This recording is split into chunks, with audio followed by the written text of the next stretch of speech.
Hey everyone, good evening. The first thing I notice tonight is the smell wet pine and cold soil clinging to the air like a warning.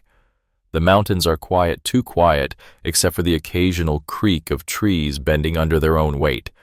And if I tilt my head just right, I swear I can hear the storm building far off, humming low like an animal about to pounce. I probably won't make it out alive. So before we get too deep into this, take a second to like the video and subscribe to the channel, but only if you actually like what I'm doing here. Oh, and do me a favor, drop your current location and time in the comments. It's weirdly comforting knowing where everyone is while I talk about this. Now turn off the lights, switch on a fan for that soft background hum, and let's begin tonight's journey.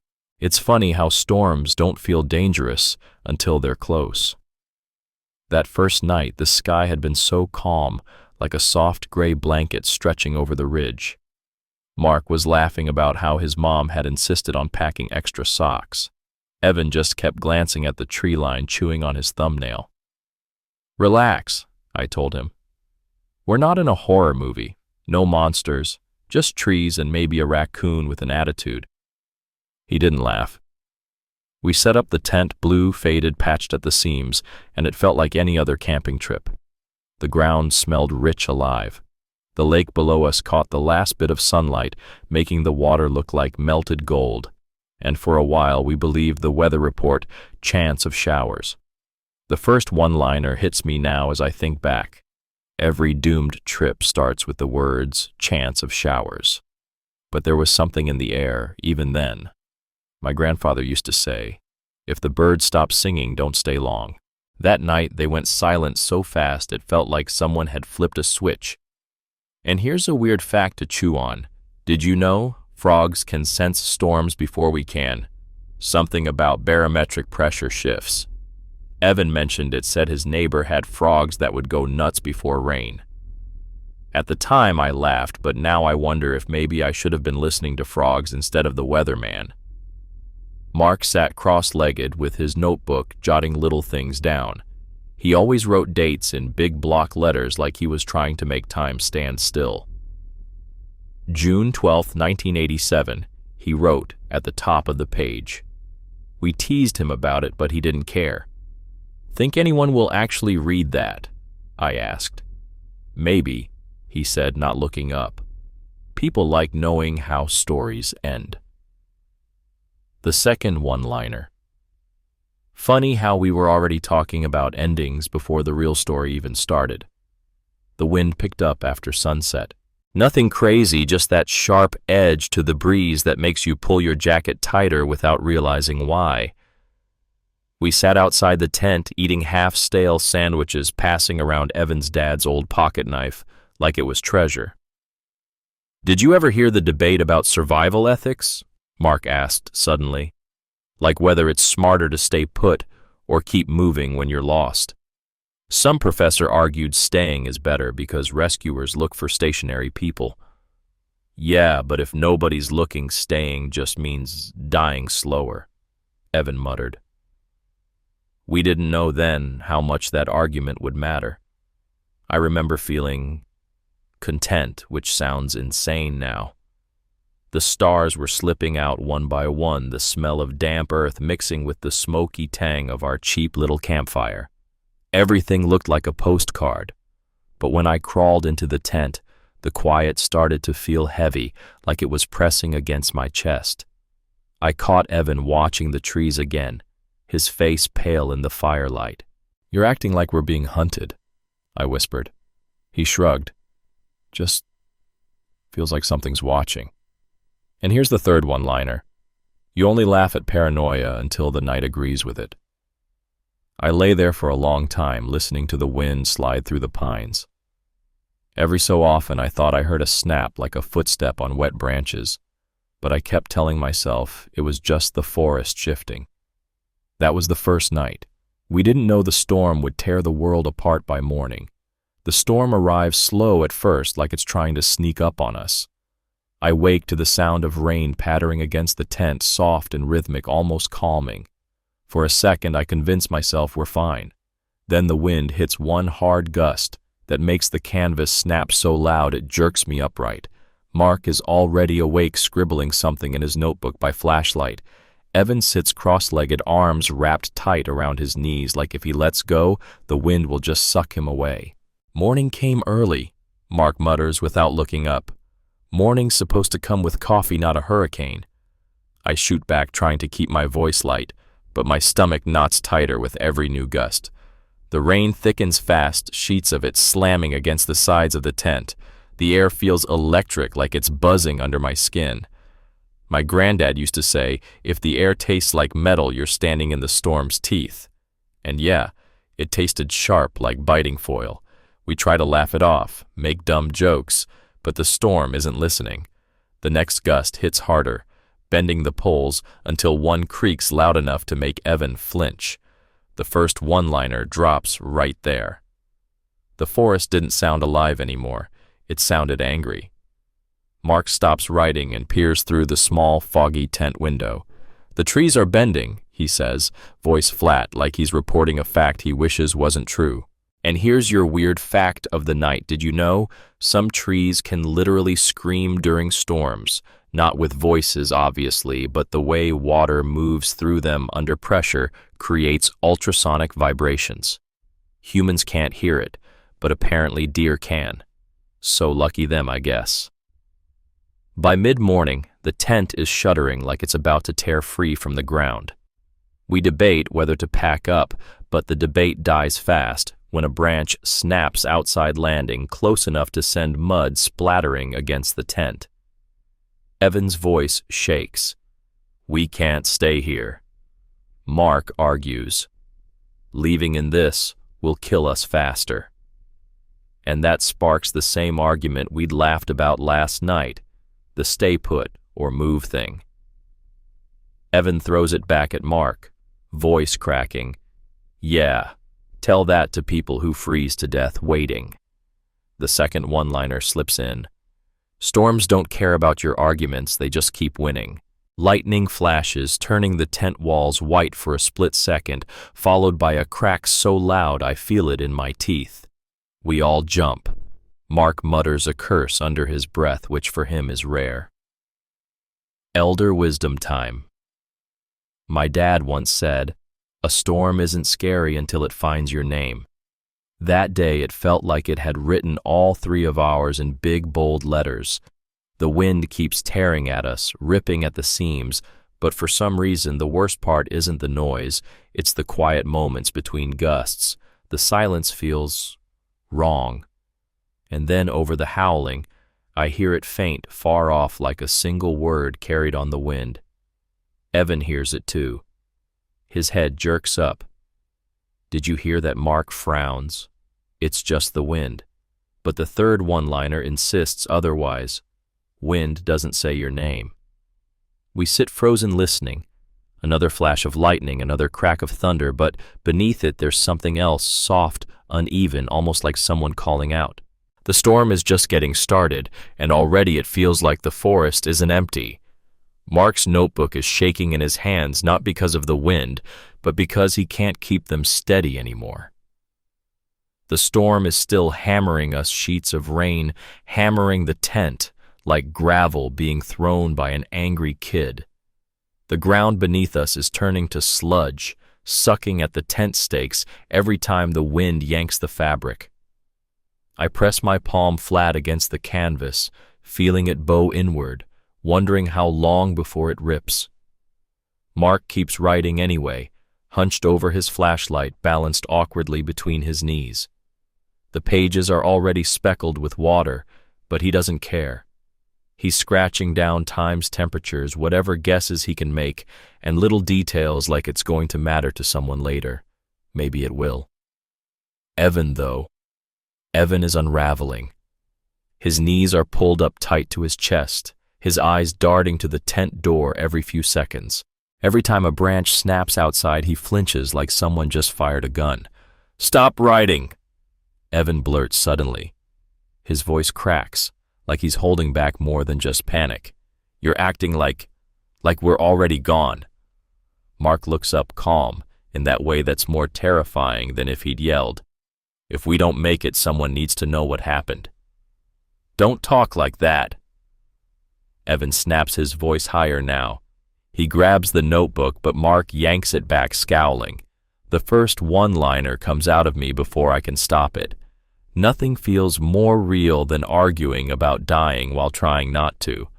I try to calm them down, but Evan leans closer to me, whispering like he doesn't want the tent to hear.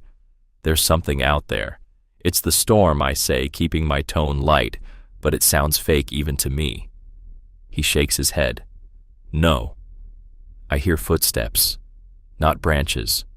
Footsteps.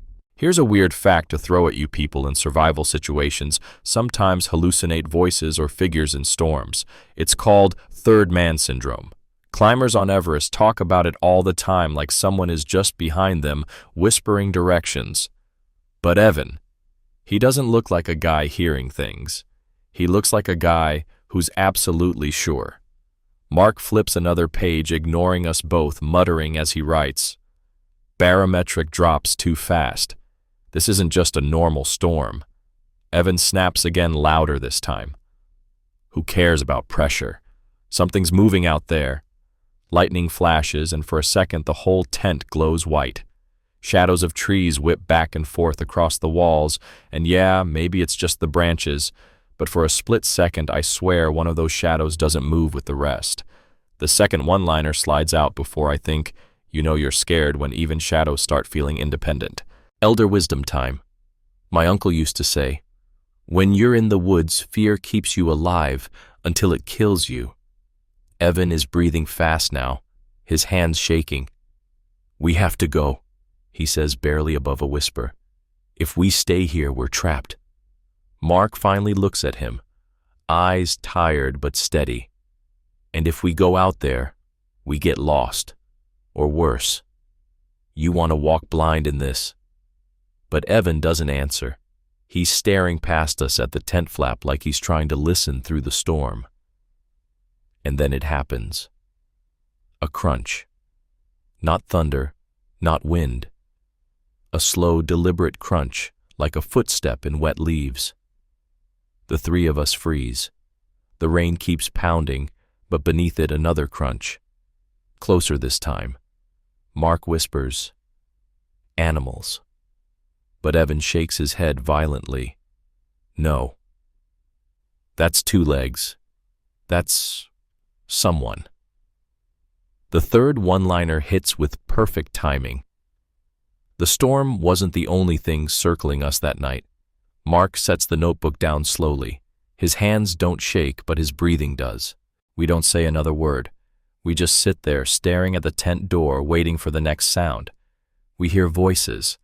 Not loud ones, not like somebody yelling across a field, but soft, broken voices that rise and fall with the wind, almost like the storm itself is whispering to us. At first, I tell myself, it's just the rain shifting in the trees, but Evan's head snaps toward the tent flap, and Mark's hand tightens on his flashlight. We're all hearing it. The air inside the tent feels too warm now, sticky with our breath, even though the temperature's dropping outside. The rain has slowed just enough for sound to carry, which makes every muffled syllable feel closer. Help, Evan whispers, leaning toward the flap like he might bolt out any second. Mark shakes his head sharply. No, don't move. It could be anything like what Evan hisses. Mark doesn't answer, which tells me everything. The first one-liner slides out of me before I can stop it. Hope is the most dangerous sound when you're scared. We sit in silence, holding our breath, waiting for the next words. And then we hear it again. A voice cracked and warbling carried on the wind. It's impossible to make out the words, but the tone is wrong. Too slow, too deliberate, like whoever is out there isn't just lost or panicking. Mark's granddad used to say, a man in real trouble doesn't whisper, he yells until his lungs quit. And these weren't yells. Evan leans closer to me. I'm going out there.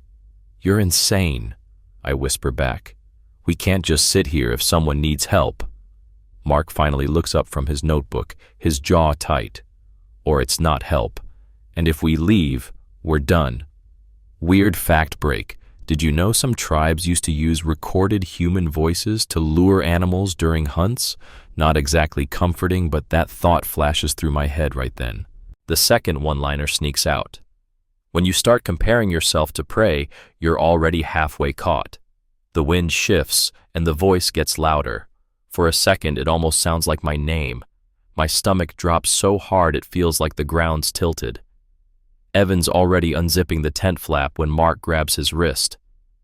"You go out there, you're not coming back," Mark says, and his voice cracks, not with anger but with something closer to pleading. Evan hesitates, his hand frozen on the zipper, but then another sound. A laugh. Not a happy one. Not the kind you want to hear from a stranger in the woods.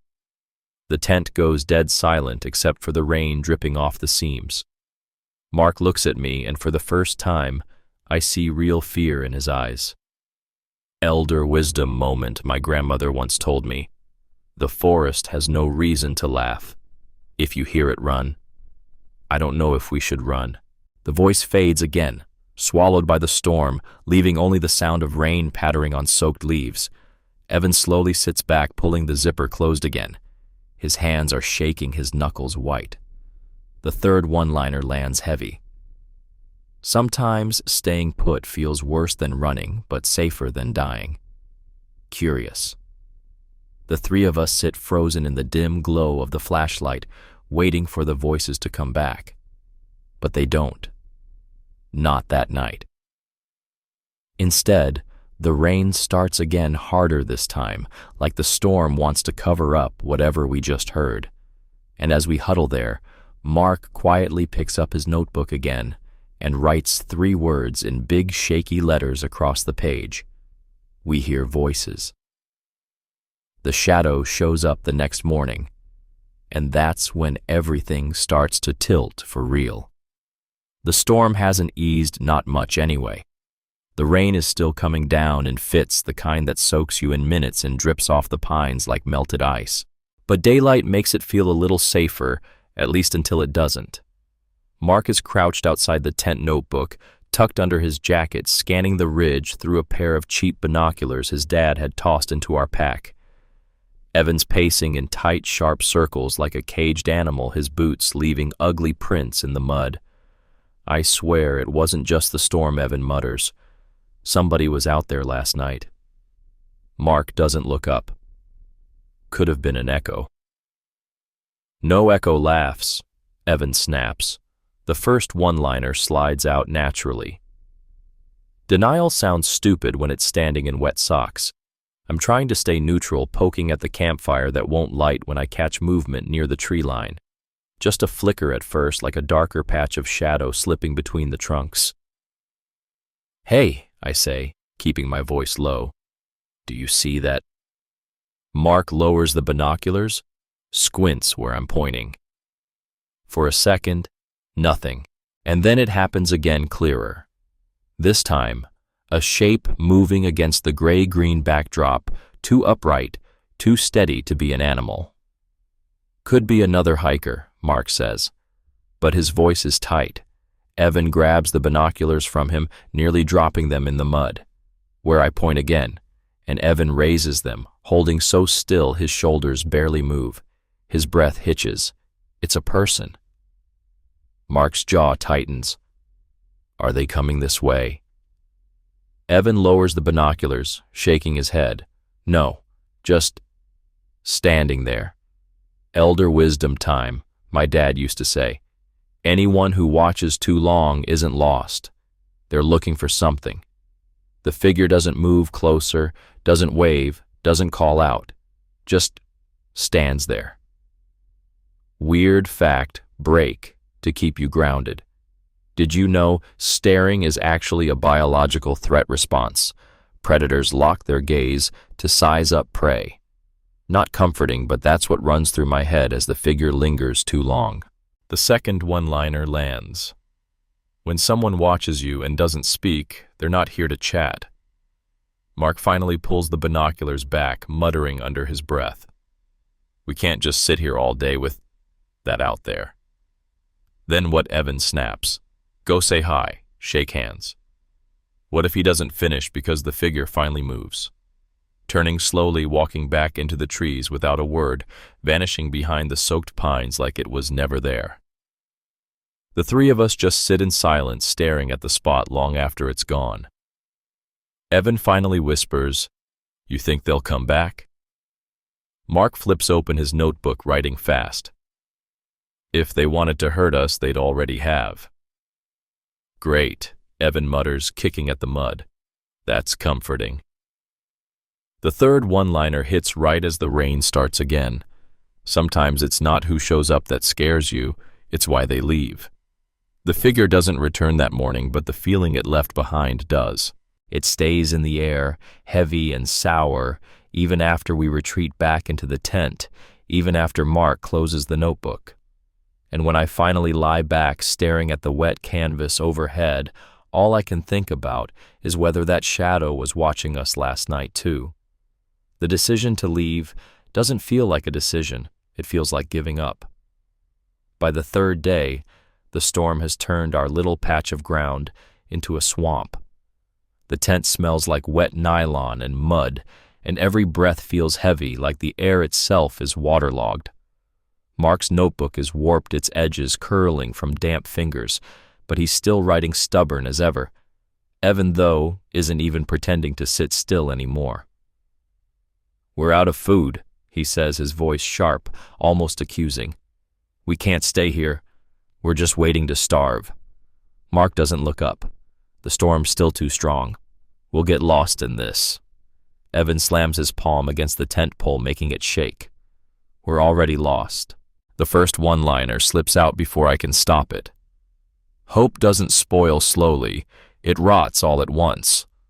Mark finally sighs, setting the notebook down like it weighs a ton.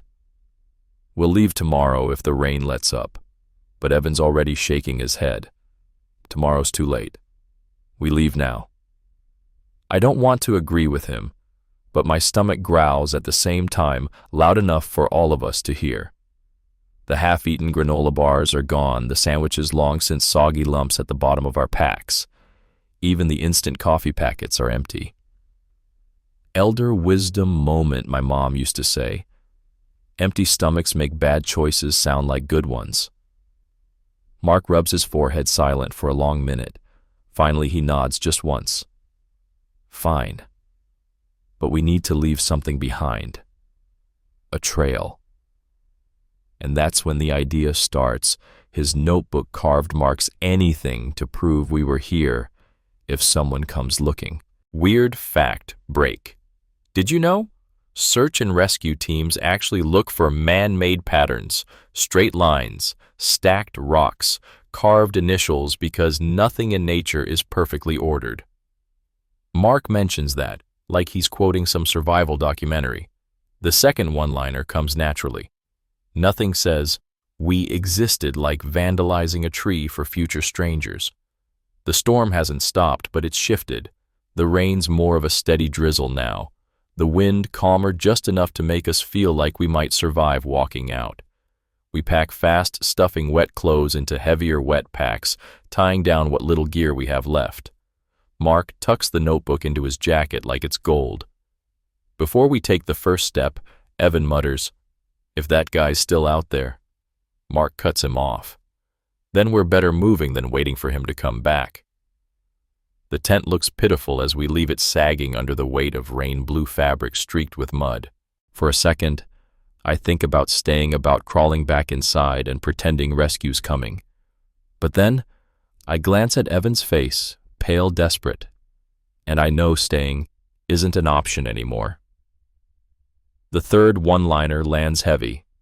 Walking away from shelter feels like leaving safety, even when safety's already dead.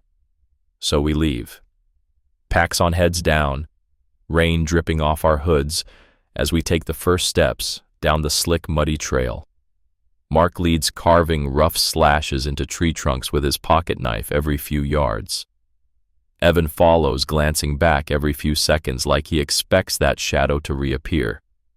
I'm last, trying not to think about whether we're walking toward help or just deeper into the storm. We start carving our names into anything that will hold them: trees, fallen logs, even rocks, when we find one soft enough to scratch. It feels both desperate and ridiculous, like leaving love notes for people who might never read them. Mark insists on it. Every 20 steps or so, he stops, pulls out his knife, and drags deep, deliberate cuts into bark. M.E.C. Mark Evan Chris. Our initials. Sometimes he adds the date. Sometimes just arrows pointing vaguely downhill. Evan hates it. You think anyone's actually going to follow this? By the time they find it, we'll be bones. Better bones with names than nothing, Mark replies, not even looking up. His voice is steady, but there's a tightness in it that makes me wonder if he believes his own words. The first one-liner drops as my boots sink into wet moss. Nothing makes you feel more temporary than carving your name into a tree and hoping it matters. We hike slow because the ground is a mess, slick with mud that tries to eat our shoes. The rain's led up to a mist now, but every branch we brush past is heavy, dripping cold water down our backs. Elder wisdom, Break, my grandfather used to tell me. The forest keeps what it wants. If you leave a trail, leave it loud. Mark must have heard something similar because he's relentless with the knife. Here's a weird fact to chew on as we trudge. In some old rescue cases, people actually left playing cards pinned to trees or hung strips of bright clothing because searchers are trained to look for colors and patterns. Mark mutters about wishing we'd brought anything neon. The second one-liner slips out bitterly. Turns out we packed snacks instead of survival instincts. Great trade, huh? By midday, our fingers are numb from the cold, and Evan's muttering to himself, soft and quick like he's rehearsing prayers. I catch him glancing back constantly, eyes darting toward the tree line. You keep looking back like we're being followed, I finally say. He doesn't meet my eyes. Maybe we are. I don't argue because honestly I feel it too. The woods feel occupied, not noisy, not obvious, just aware.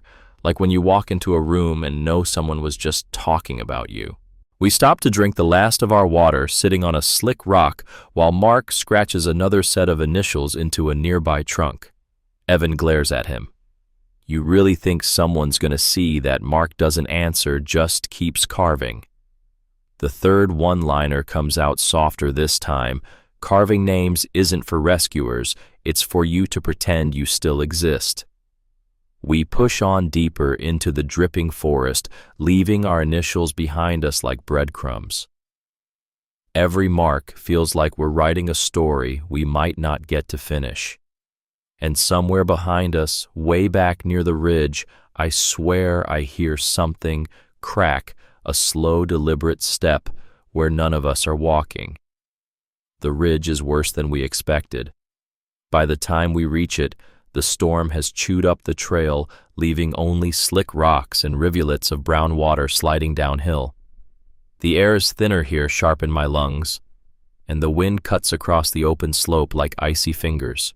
Mark spots a ledge with a half-collapsed outcropping of stone and waves us over. We can set up there, just for the night. The blue tent barely makes it. We wedge it between two boulders, tying the corners to roots and rocks. But the fabric is so waterlogged, it sags like a wet towel. Mark tries to tighten the cords, muttering under his breath, but the poles are bending, already warped from the storm's first night. Evan sits against the rock head down, water dripping off his hood. It's going to collapse, he says flatly. We just need it to last one night, Mark replies. The first one-liner fits perfectly. Telling yourself one night is how people stay lost forever. Inside the tent smells like mildew and wet socks.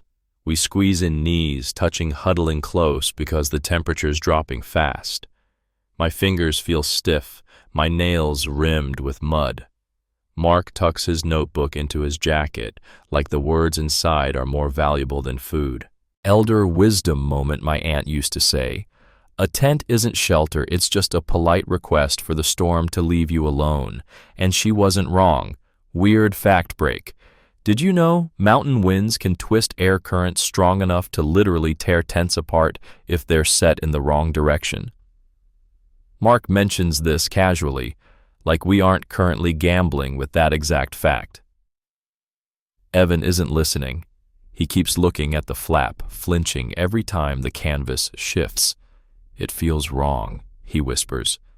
"Being this high up, it's too open, too easy to see us." Mark sighs. "Better than getting stuck in the mud down below." The second one-liner hits harder than I expect. Safety isn't about where you are, it's about who's watching you get there. We eat the last of the food's stale granola soggy crackers and wash it down with the last half bottle of water. Mark writes, while we chew, scribbling so fast the pen scratches like an insect against the page. "What are you even writing now?" I ask. He doesn't look up. "Everything. In case." Evan stares at him for a long time, then laughs once sharp and humorless. "You really think someone's going to read that after all this?" Mark doesn't answer. The third one-liner lands as the wind rattles the tent poles. Sometimes writing isn't for readers, it's for the ghosts you're becoming. Night falls fast on the ridge, the clouds smothering what little light we had left. The wind howls harder, and I feel every gust tug at the canvas. Each time it bows inward, I think it's going to rip. And then it happens. A gust stronger than the rest slams into us, snapping one of the poles clean in half. The fabric collapses sideways, hitting us in the face, soaking us instantly. Mark curses, scrambling to push the tent upright, but the rain is too heavy now, the wind too strong. The blue tent gives up, sagging completely, one side pressed into the mud. Evan just sits there staring at the sagging wall. "Told you," he mutters. We're no longer sheltered. Just three soaked figures huddled under a blue sheet in the middle of a mountain storm. The hermit's cabin is the last thing we expect to find. We leave the collapsed tent before sunrise, soaked to the bone and running on almost no sleep. The ridge is slick, every rock a trap waiting to send us tumbling. My boots squish with every step, and Mark's knife hand has started to blister from carving so many trees. Evan doesn't even complain anymore. He just walks, his eyes darting back at every crack of branches behind us. We stumble on the cabin, just past noon. It's tucked deep in a grove of pines, half hidden behind moss, and leaning so hard to one side, it looks like a stiff breeze might knock it over. At first glance, it seems abandoned windows, fogged roof, patched with mismatched boards. But the door looks newer, like someone fixed it recently. The first one-liner hits immediately. If a cabin looks half dead, but the door doesn't, you're not alone out here. Evan stops dead, shaking his head. "We're not going in." Mark looks at the sky darkening again, clouds, swallowing what little light we have left, and shakes his head. "We don't have a choice. We'll freeze if we stay outside." Evan glares at him. "And what if whoever fixed that door comes back?" Elder wisdom time, my grandfather used to say. An empty cabin is never as empty as it looks. I can hear his voice in my head as I look at that door. Mark doesn't argue. He just walks up, knocks once like that will somehow make it polite, and pushes the door open. The hinges creak loud and slow, but nothing answers. No voices, no footsteps. Weird fact break to ground the nerves. Did you know some survivalists keep remote cabins stocked for emergencies, even if they only visit once a year? Mark mentions it as we step inside, like saying it out loud. We'll make this feel like one of those safe places. The cabin smells like old wood and damp earth. A thin layer of dust coats the shelves, but there are footprints in the dirt by the door, faint but fresh enough that they don't look weathered. Evan notices too. "We're leaving first thing in the morning," he mutters. Mark shrugs off his pack, ignoring him. "We just need one night." The second one-liner comes naturally. Every bad idea starts with just one night. There's a single cot pushed against the wall, a cracked table, and some rusty pots hanging from a nail. It's not much, but it's dry, and for now, that's enough. We drop our gear, wringing water from our sleeves. Mark sits at the table, immediately pulling out his notebook and scribbling down where we are, like this cabin is going to be an important landmark in some future rescue story. Evan keeps pacing, glancing at the door every few seconds. His eyes are bloodshot, and when he finally sits, he does it with his back pressed tight to the wall. I try to sound casual, but my voice feels thin when I ask, "You think whoever stays here is gone for good?" Evan doesn't answer. Mark does, without looking up. "Doesn't matter. We'll be gone before they come back." The third one-liner lands as the wind moans through the trees outside. It's easy to promise you'll leave before trouble arrives harder when trouble's already watching. The cabin is quiet, but not peaceful. The walls creak with every gust, and sometimes I swear I hear footsteps on the porch, only to look and see nothing through the grimy window. But as the light fades, Mark flips a page in his notebook and says something that makes the silence worse. "Someone's been here recently," he says calmly, still writing. "Look at the cot. It's too neat. Someone made that bed." Evan's head snaps toward him, eyes wide, but Mark just keeps writing. And that's how we spend the first night in the hermit's cabin, dry, warmer than before, and waiting for someone who may already know we're here. The cabin is quiet, but the quiet doesn't feel safe. I wake up before sunrise, stiff from sleeping on the floorboards. The air inside is damp and smells faintly of smoke, like someone once used the fireplace, but not recently. Mark's already awake, sitting at the table, scribbling in his notebook by the dim light leaking through the grimy window. Evan is curled in the corner, but his eyes are open, staring at the door like he's been doing it all night. "You sleep," I whisper. Evan doesn't answer. He just shakes his head once, quick and sharp. Mark doesn't even look up. "We're leaving after breakfast, if you can call stale crackers breakfast." The first one-liner drops naturally. Nothing says, "Great vacation," like pretending crumbs count as food. As we gather our things, Evan freezes, pointing at the wall. At first I think he's just twitchy, but then I see it, 2 shallow scratches, carved into the wooden planks, half hidden by dust. I brush the wall clean with my sleeve. Words. Faint, uneven letters gouged into the wood. "Don't stay long." Elder wisdom moment. My great-uncle used to say, "People who leave warnings don't do it for fun. They do it because they wished someone had left one for them." Mark crouches beside me, tracing the grooves with his fingertip. Could have been old hikers. Could mean nothing. Evan's voice cracks. "Nothing. You think people carve that for decoration." And then we notice something else. More scratches lower on the wall, like someone was trying to write but stopped. Just 3 letters, MEC. The second one-liner slips out before I can stop it. There's nothing creepier than seeing your own initials in someone else's warning. Mark exhales slowly, his face pale. It's a coincidence. Probably. But he doesn't sound like he believes it. Weird fact break to distract from the rising panic. Mark mutters about how people sometimes carve messages like this for orientation the way climbers mark caves. But his voice shakes when he says it, like even he knows this isn't that. Evan stands abruptly, slinging his pack over his shoulder. "We're leaving now." Mark tries to argue, but Evan's already pulling the door open. The wind outside whistles through the trees, sharp and cold. The third one-liner lands as we step onto the porch. When even warnings sound polite, you know they weren't meant for strangers, they were meant for you. I glance back once before we leave. The cot, the table. The words scratched into the wall. They all feel wrong now, like they were waiting for us to read them. As we start down the narrow trail, Evan mutters under his breath, "If that guy's still out here, he's probably laughing at us." And for the first time, I believe him. We leave the cabin fast, but not fast enough to leave the feeling behind.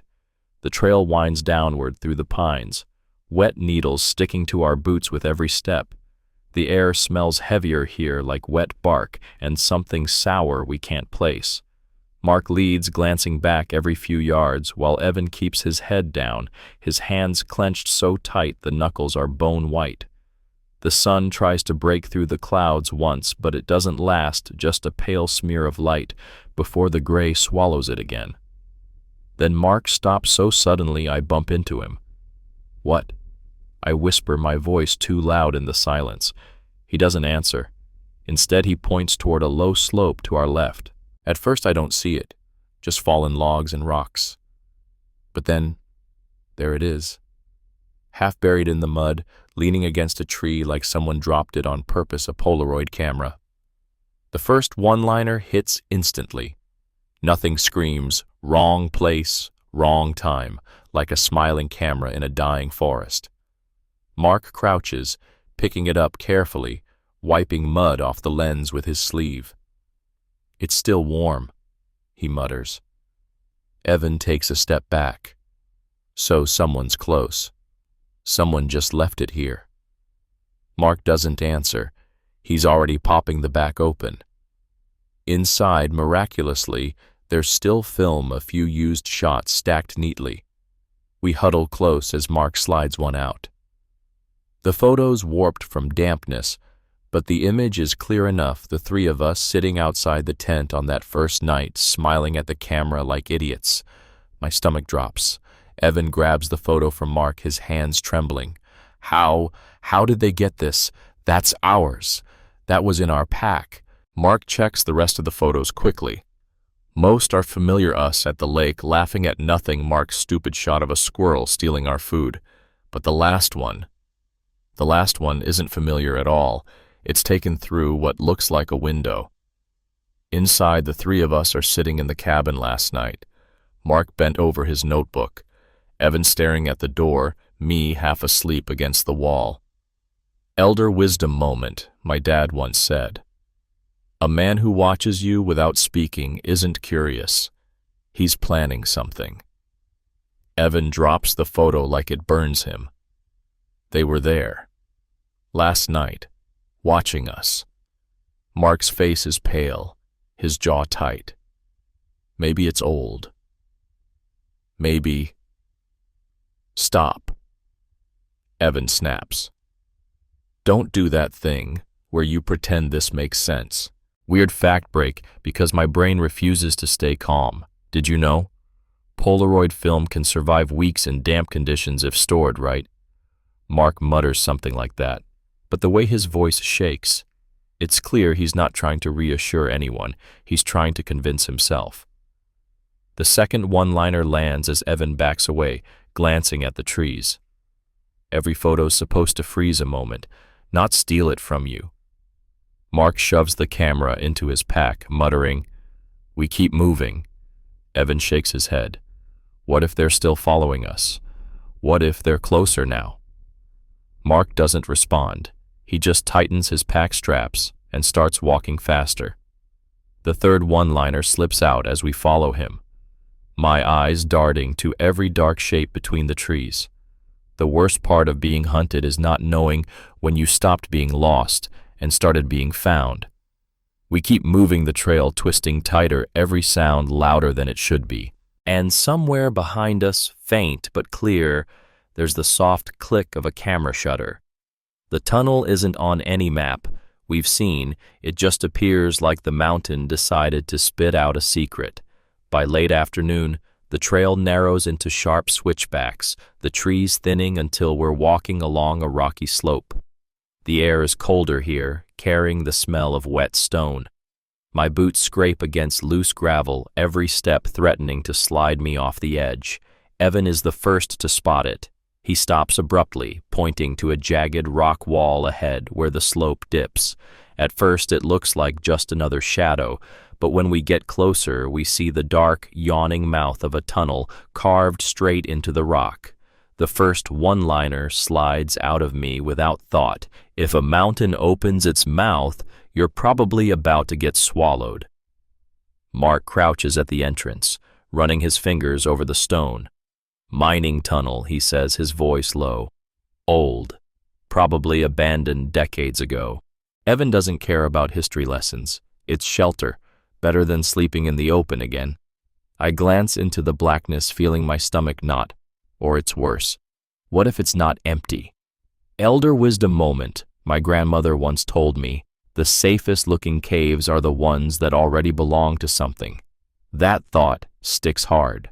But the sky above us is darkening again. Clouds curling like fists, and we all know we can't survive another night in the open. Weird fact break to distract from the dread. Mark mutters that some old mining tunnels were dug straight into natural caves, which means they can run for miles. Not helpful. The second one-liner drops as we step inside.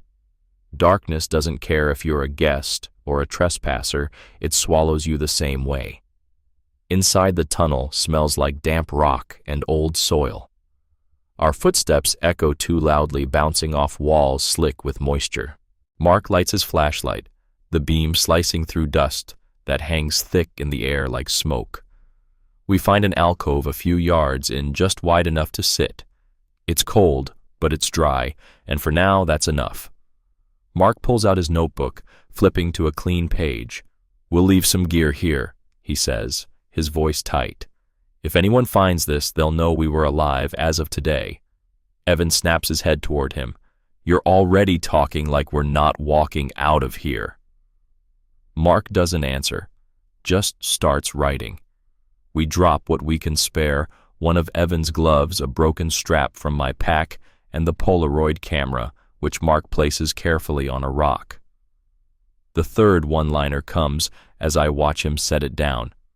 Nothing says, "Rescue me," like leaving behind the proof you're being hunted. We sit in silence for a while, listening to the soft drip of water somewhere deeper in the tunnel. It should feel safer than outside, but it doesn't. The walls feel too close and the air too still, like the mountain is holding its breath with us. And just as I'm about to drift into a half-sleep, Evan jerks upright, staring into the darkness beyond our alcove. "Did you hear that?" he whispers. We all freeze. Then it comes again, soft, deliberate echoing, just enough to feel close, a single footstep. Not ours. Mark writes his last entry by the thin glow of his flashlight, the beam shaking because his hands won't stay steady anymore. The tunnel feels alive now, every drip of water echoing too loud, every shift of gravel sounding like someone taking a step just out of sight. We haven't heard the noise again, but none of us believe we're alone anymore. Mark crouches low, scribbling fast, his breath fogging in the cold air. I lean closer, watching his pen drag shaky lines across the page. Sticking together. We won't leave anyone behind. The first one-liner comes easy. The only thing scarier than writing your last words is knowing they might actually be your last. Evan is pacing in the small space we've claimed, his boots crunching against the grit. His flashlight beam keeps darting toward the dark mouth of the tunnel, like he expects something to step into view. "We can't stay here," he mutters almost to himself. "If they're following us, this is a trap." Mark doesn't look up, and if we leave now, we walk into the storm again. You saw the sky before we came in. Elder wisdom moment, my dad used to say. Sometimes choosing between two bad choices is just choosing which way you want to be scared. Weird fact break to fill the silence. Mark murmurs about how old tunnels like this sometimes collapse without warning, especially after heavy rain. The weight of that thought settles heavy in my chest. The second one-liner slides out bitterly. Being hunted is bad enough. Being buried alive feels like overkill. Evan stops pacing suddenly, his flashlight flicking toward the deeper part of the tunnel. Wait. We all freeze. At first I think he's just losing it, but then I hear it, too soft, irregular breathing. Not ours. Mark grips his notebook tighter, his knuckles pale. "It could be an animal," he whispers. But the breathing changes, growing slower, almost deliberate, like whoever or whatever it is wants us to know it's there. Evan moves closer to the tunnel's edge, his face pale in the beam of his light. "We should go. Now." Mark hesitates, looking torn, then snaps his notebook shut. "Fine. Pack up." The third one-liner lands as we shove our things into our bags, fumbling in the dark. Running in a storm feels safer than waiting for something that already knows where you are. We leave fast, our footsteps crunching too loudly, echoing back at us like we're not the only ones walking. As we pass the spot where Mark left the Polaroid camera, I glance down and stop cold. The camera isn't there anymore. The searchers are out there. We can hear them, but they can't hear us. The storm has thinned to a gray mist as we scramble down the slope, mud sliding under our boots with every rushed step. The air tastes like wet stone and pine needles, sharp enough to sting when I breathe too fast. Evan keeps glancing back over his shoulder, his face tight with panic. "It took the camera," he whispers, like saying it too loud will summon whoever or whatever grabbed it. "Keep moving." Mark snaps, his voice shaking despite the authority he's trying to fake. His notebook is tucked deep into his jacket now, like losing it would be worse than losing anything else. The first one-liner hits as I stumble over a loose rock. Nothing makes you feel hunted like losing proof you existed to someone else's hands. By late afternoon, we hear them. Voices, real voices this time, faint at first, carried on the wind. Shouts deliberate and rhythmic, the kind search teams use to call to each other. Evan freezes mid-step, eyes wide. That's them. That's a rescue team. We stop, straining to listen. The voices grow clearer, carried up the mountain by the breeze. For a second, hope floods my chest so fast it hurts. Elder wisdom moment, my grandfather once said. Hope's a cruel trick. It'll walk right past you if you're not loud enough. We need to move toward them, Evan says, already stepping downhill. Mark shakes his head. We can't. They're too far. If we leave the trail, we'll get lost in the fog. They're right there, Evan shouts louder than before. Mark grabs his arm. We don't know how far. Then the voices stop.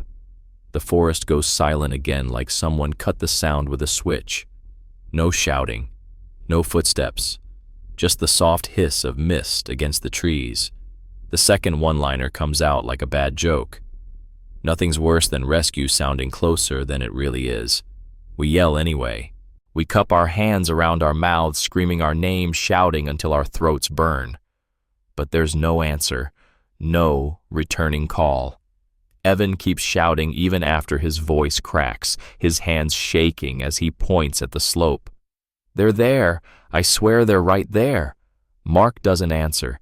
He just looks at me, his face pale, and whispers, "What if that wasn't them?" Weird fact, break. Mark murmurs something about how sound can bounce strangely in the mountains, carrying voices from miles away, sometimes even making them sound closer or farther than they are. The third one-liner lands as Evan keeps screaming into the mist. Sometimes rescue isn't ignoring you. It's just never been close enough to hear. Eventually, Evan's voice gives out, leaving us standing in silence, listening to nothing but our own breathing. Mark finally says it. We'll try again tomorrow. If they're close, they'll come back. But as we settle under a rocky overhang for the night, huddled against the damp stone, I can't shake the feeling that whoever we heard earlier wasn't trying to help us at all.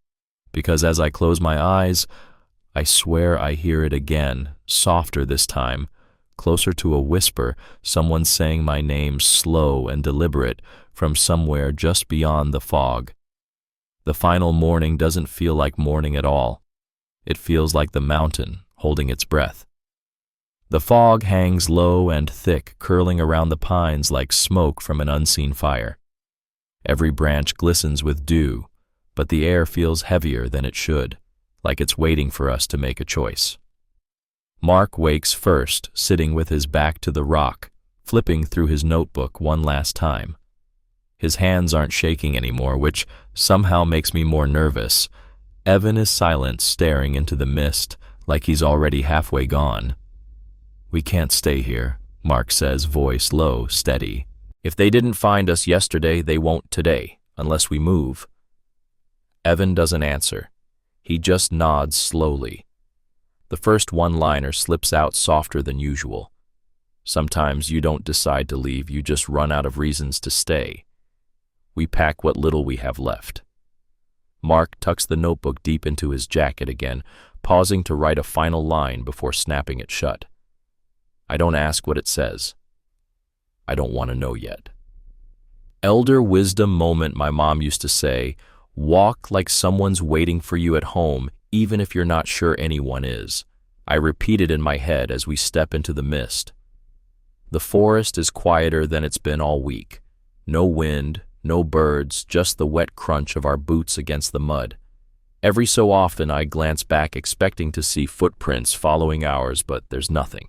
Weird fact break because my mind grabs at anything normal. Mark mutters something about how fog can trick your depth perception, making trees look closer or farther than they really are. It feels like he's talking to himself more than to us. The second one-liner comes as we push through a stand of dripping pines. The woods feel smaller when you're leaving, but heavier when you realize they might not let you. We don't talk much. Evan walks faster than the rest of us, his shoulders tight like he's trying to outpace something behind us. Mark keeps glancing at the ground occasionally, carving quick slashes into trees when we pass. By midday, the fog thickens so much we can barely see 10 feet ahead. The air smells clean but sharp, like rain is coming again. Then faint at first, but growing louder, we hear it voices. Evan freezes. That's them again. Mark shakes his head, eyes narrowing. Don't trust it yet. The voices rise and fall, sometimes sounding close, sometimes far. And then one of them, clearer than the rest, calls out my name. The third one-liner lands heavy, my chest tightening. The scariest thing isn't a stranger knowing your name, it's hearing it spoken like they've been waiting for you. Evan steps forward. We can't just ignore it. If it's them, this is our only shot. Mark hesitates, looking at me, then back at the fog. If we go together. And that's it. No more arguments. We nod, all three of us, and step forward into the white curtain of mist, leaving the last carved initials behind. We don't know if we're walking toward rescue or deeper into the mountain's shadow, but we walk anyway, side by side, because Mark was right about one thing: if we're going to disappear, we're doing it together. The fog folds around us like a blanket, soft but endless, swallowing our footprints as soon as we make them. Each step feels slower now, like the air is thickening, pulling gently at our legs. The forest doesn't feel angry anymore. It feels quiet, almost kind, like it's letting us pass. My breath comes out in slow clouds, and for the first time in days, I'm not counting every sound, not flinching at every crack of branches. Mark walks just ahead, his notebook tucked against his chest, his shoulders straight, despite how tired we all are. Evan glances back once, maybe checking for shadows, but when his eyes meet mine, there's no panic left, just a strange, soft calm. The voices drift in and out, fading with the wind.